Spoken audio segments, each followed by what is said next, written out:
Hi guys. So it's not Tuesday, it's Wednesday today, but here I am. So I'm gonna wait and make sure that there we go. Okay, now I'm officially live.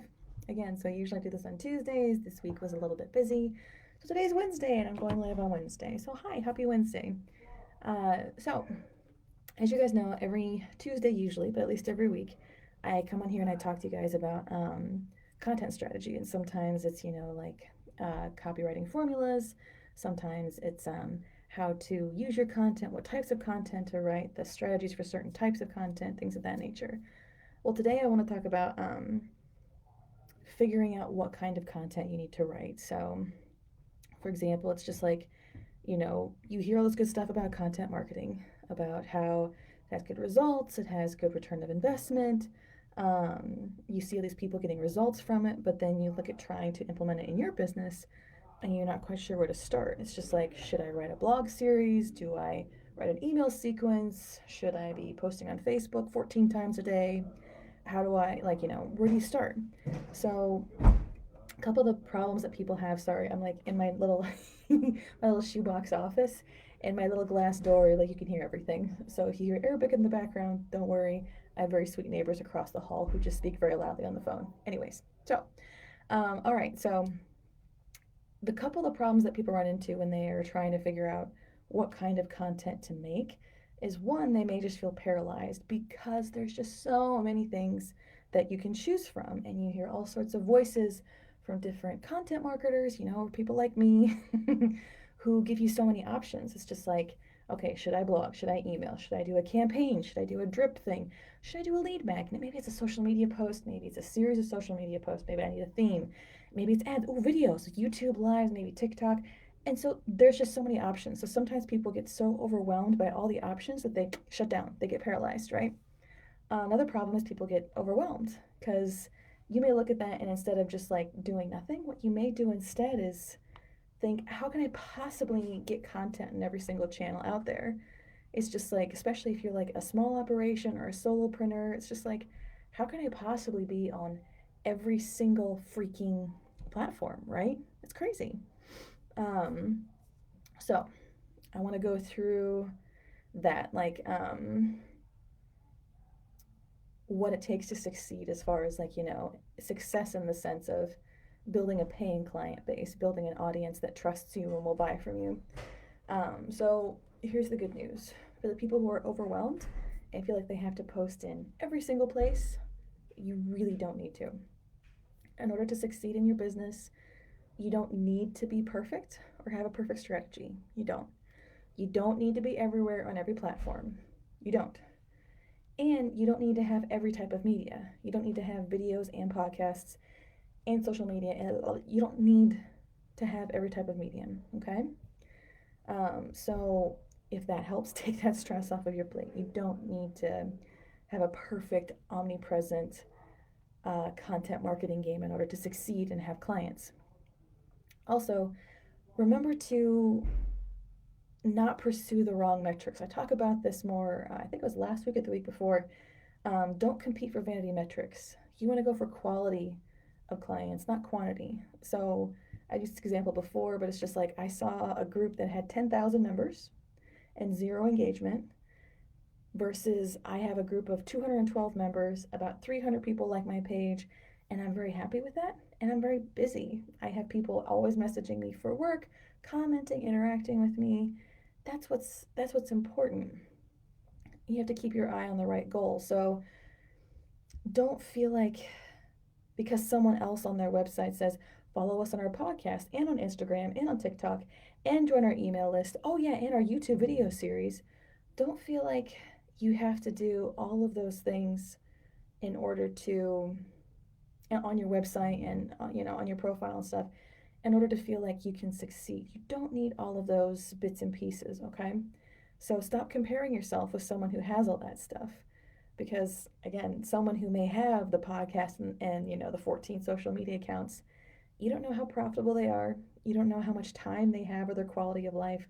They may be having all of those things and not have a very enjoyable or profitable business. So don't worry about showing on your website that you're in every single place. Focus on your results, right? Focus on where you want to be. the quality of life and the income you want to have. Um, and again, your business is about relationships. It's not about like desperately spamming people, right? Um, there's smart ways to do cold outreach, but the goal of content marketing is to warm up people over a period of time. So keep that in mind when it comes to this content, is that there's a consistency and a long-term element to it. So it's better to pick a couple things over a long period of time than to try and be everywhere. So the important things in general are: know your clients, know what they really need, know what they need, show up consistently, even if you're coming on a Wednesday instead of a Tuesday, and show up consistently and help them with those real needs. Be a problem solver, be someone that they can trust and that can make their lives better in a way that really matters to them.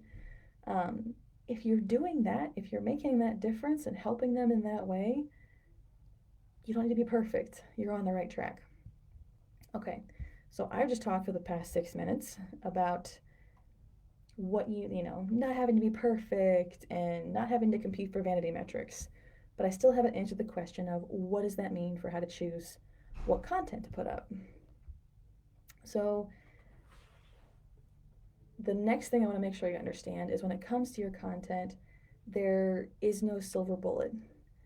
I can't tell you that the thing that you must do every single time is start with social, have X number of followers, then you do an email funnel, then you do this, and then you do this, and then it's all success and rosy, road on the way forward.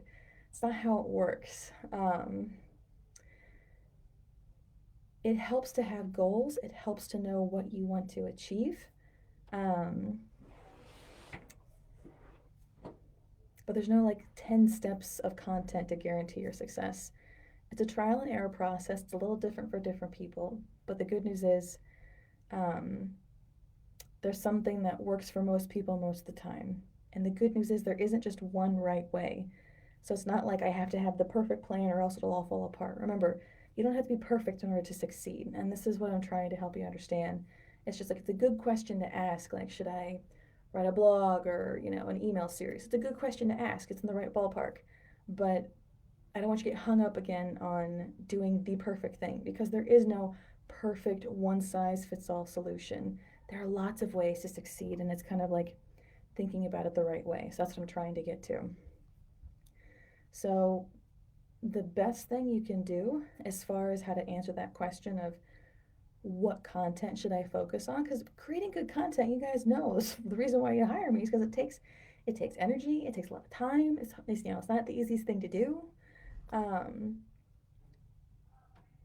so you want to make sure that you're picking the right thing. You want to make sure you're being strategic. Again, I don't want to make anything or encourage you to make something that's not going to work for you and your business, right? I want to make sure that you're getting results. The point of us being here writing these things is to grow our businesses and get more clients, right?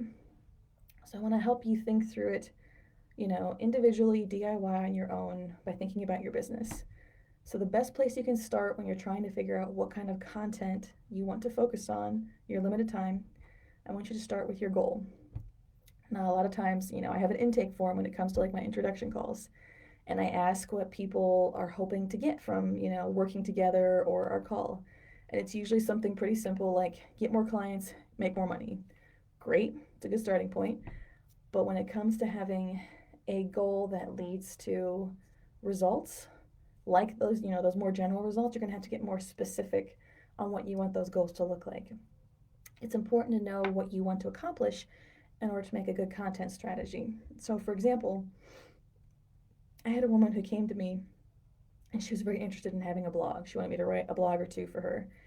But I asked her, it's very specific. I'm like, what do you want to achieve? What are you hoping the result will be of this blog being written, right? And she says, well, I want to get more clients and I want to build trust. And I was like, okay, well, you could do the one and done blog, but it's just hidden away on your website. You may be better off having a social media posting plan. That way you're getting in front of people and putting it out into a bigger audience. You probably don't have a lot of people following your website, right?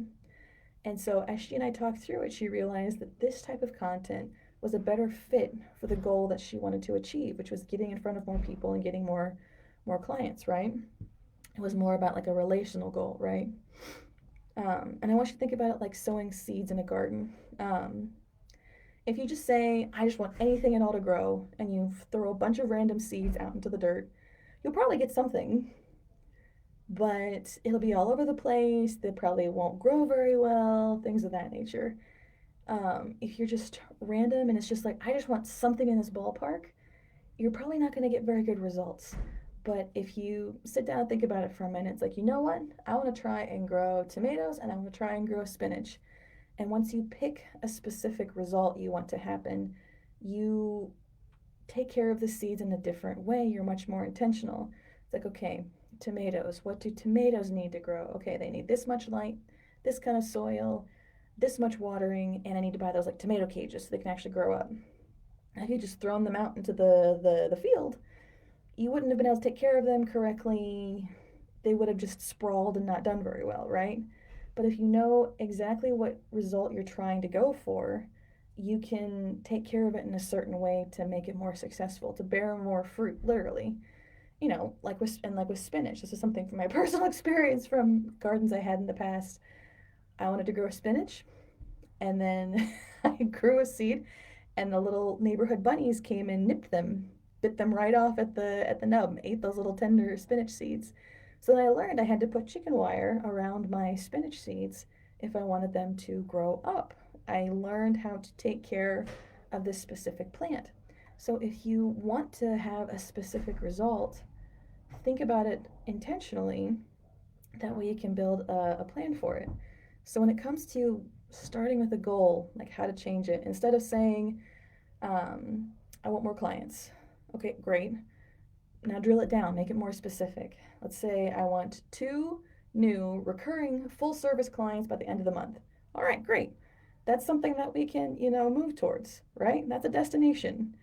Because is more money $1 or $1,000? This gives us something to shoot for and lets us know this is where we got to go. So now we got to figure out how to get there. Another, again, I want more money. Okay, that's not clear enough. So get more clear.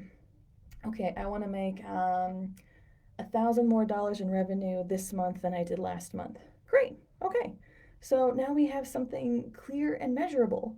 And this is actually something that works really well in my business. I always have a revenue goal every single month.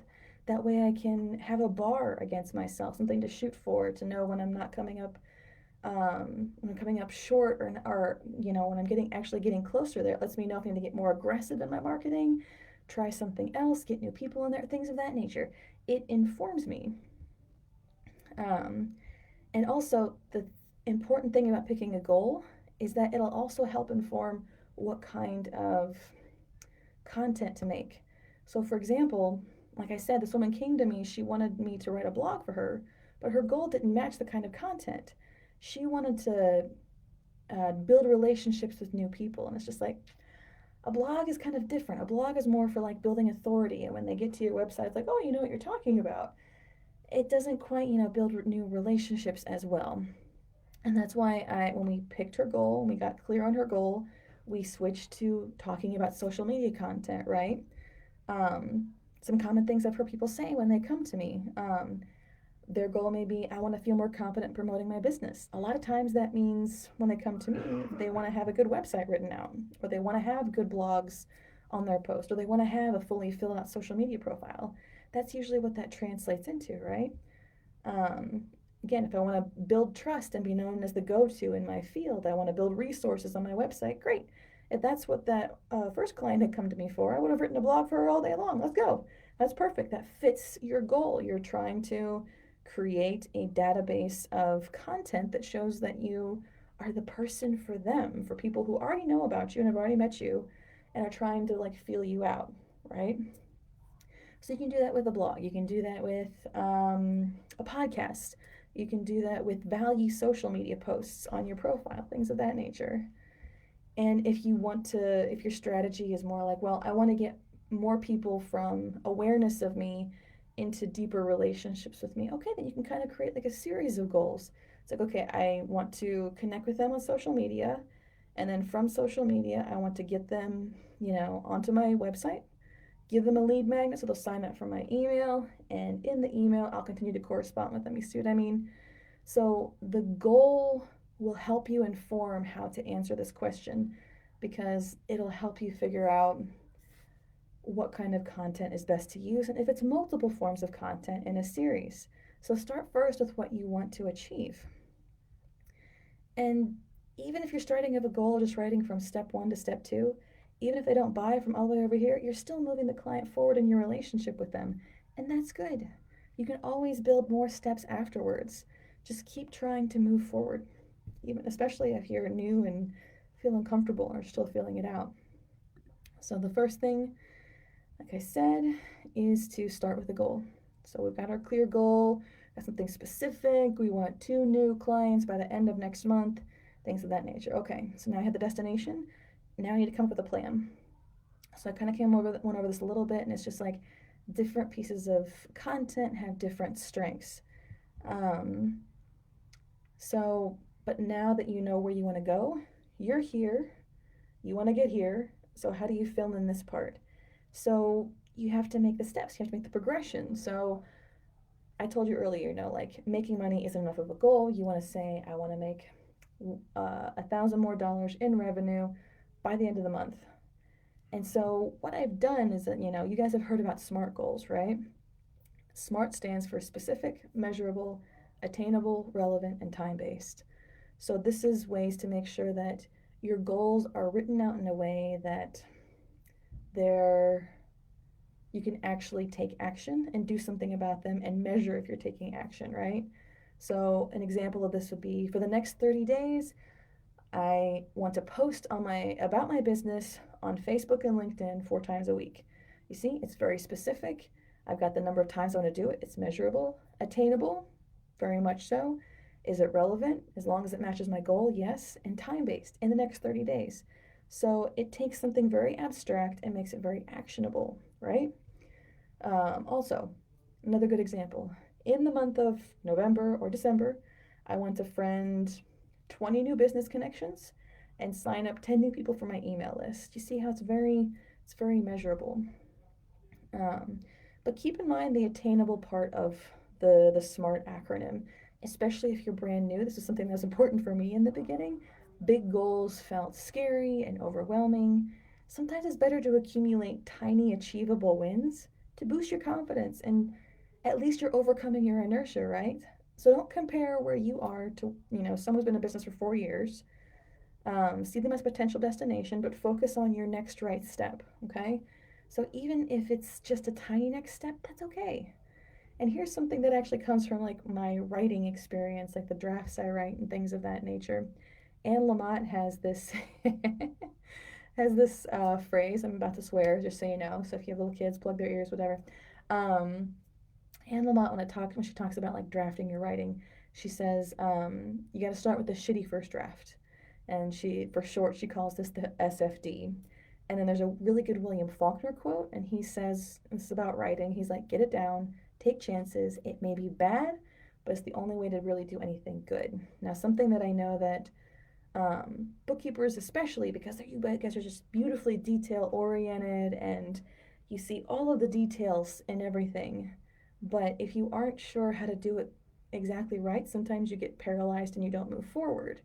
So if you can't make a good plan or a perfect plan, try to make it just a tiny shitty plan. Make a shitty first draft plan. It's so I don't know if you guys have watched The Queen's Gambit, but there's another quote in there that they mentioned. I tried to look up who actually said the quote. It's all over the place. One person who did say it was a Russian Grand Chess Master, which is why it was in the Queen's Gambit movie or series. And it says it's better to have a bad plan than no plan at all. So if you're freaked out about trying to make the perfect plan, remember, one, you don't need a perfect plan to succeed in business. And number two, it's better to have a bad plan than no plan at all. Just have something. It will get you past inertia. It'll give you feedback. And if you aim for a 10 and you only get to a 3, it's information. It gives you something to make yourself better. And that's normal. It's normal to have a trial and error process. It really, really is. And that's part of why this is so frustrating because it's there is no super clear-cut guaranteed solution. There is some trial and error.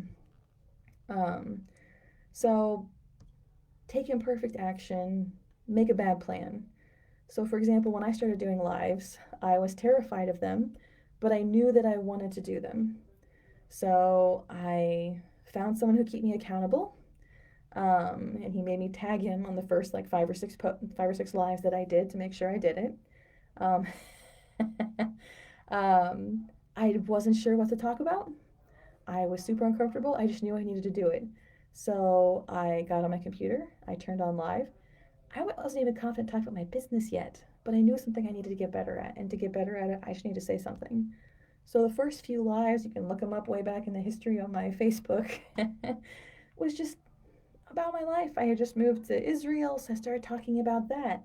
And as I got more comfortable, then it moved forward. I took an imperfect action. I didn't come onto my lives talking, strategy and things like this with this level of comfort and research. That didn't start there. It never starts here. So start somewhere, start with a small plan, start with a bad plan, and then you can make it better. It's just part of growing your business and your strategy. It does take some creativity. Um, so, once again, we're trying to answer this question of what kind of content should I be making? Okay, you start with a goal, great. Number two, you make a plan. Even if it's a bad plan, even if it's a small plan, make a plan. It's just like, okay, I've got 2 clients I want to get. How do I get those clients? Okay, I need to talk to more people. What content do I use to talk to more people? Okay, social media and maybe these other forms. See how that progression goes. Start with where you want to go and then you can fill it in, right? So, and once again, I already touched on this creativity thing. When it comes to answering this question well on what content should I do, you're going to have to be stubborn and you're going to have to be adaptable. It's not comfortable. And so if it feels uncomfortable and it feels frustrating, that's normal. You're not in an alien place. Some days the content will feel more natural, more normal. But something that's given me a lot of comfort the past few weeks, especially because I've been dealing with some writer's block. Um, oh God, where's the quote? I can't remember. Like I have like all of these quotes up here, so that's why I'm looking off the screen. But a famous writer says something to the effect of, "A writer is for someone whom writing is especially hard for." You're creating this content strategy. You're trying to figure out what works. And it's okay that it's difficult. It's not bad that it's difficult. There are difficult days. You're not doing it wrong, most likely. So, just when it comes to the content you're making, when you're trying to answer this question of what content should I be putting out there, be stubborn and be adaptable because you may go through this process and be like, okay, I have this goal. I want X number of new clients at the end of this month. How do I meet, what do I need? Okay, I need to meet new people. Where do I meet new people? And maybe you start making posts on Facebook, but for some reason you can't connect. So you take it back and it's just like, okay, content marketing does work, social media marketing works. Maybe your people or maybe your personality is more comfortable on LinkedIn. So take it, adapt it, and keep moving forward. Don't give up. You've got something that's useful to people, I promise you. So, again, content marketing does work. It's got great return of investment. When it gets going, it's super strong. It does get easier over time. It's not an exact science, it's trial and error, and that's what's frustrating about it. If I knew a silver bullet method, I would teach it to you, I would sell it to everyone, I would do it myself and make millions of dollars. That's not how it works. I can tell you what usually works for most people. I can give you strategies that are pretty good, and then that'll equip you to be more successful, right? Um, so I've like came up with all these quotes while I was doing this live just because I like it. Theodore Roosevelt, I've been reading like his biography lately. Anyways, the credit belongs to the man who's actually in the arena, he said. The man who strives valiantly, who errs, who comes short again, because there's no effort without error and shortcoming. It's just part of the process of moving your business forward, of creating new connections. It's just part of the process. You're not doing it wrong. It's just part of it. Um, so, for example, it's just like, there's been learning curves in my business too. When I first got started, it wasn't just a matter of how to promote myself, it was a matter of what service do I sell? And early on, I talked a lot more about SEO and blogs and things of that nature. And I did get some work and I did get some traction, but through trial and error, I figured out what people responded to more, what there was a bigger need for. But you know what I always did? I kept showing up. I kept making bad plans that kept getting better. I kept making sure that I was connecting with my clients and figuring out what they actually needed the most, where they needed me to be. And I responded to that. And once again, it's never been perfect. It's never been one size fits all. It's been employing strategies that work most of the time for most people with consistency, with an eye on who my clients are and what they need, and it works beautifully. So I want you to be encouraged with that when it comes to trying to answer this question: what kind of content should I be producing? You're going to have to start with where you want to get to, come up with a measurable plan of how to get there, and then actually do something. Take a bad plan.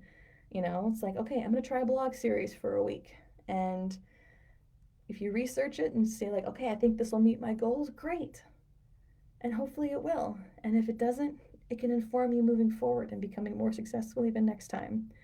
Um, Again, if you grew some potatoes and the potatoes didn't turn out the way you liked, guess what? Next time around, you can plant something different. It's just part of the process. Um, Anyways, so that is my not very black and white advice on how to pick your content strategy, but it's such a hard question to answer. I spent a lot of time researching this for you guys because I wanted to make sure I gave you a good answer as far as being able to make a decision on your own in a simple way. So, anyways, I hope this helped.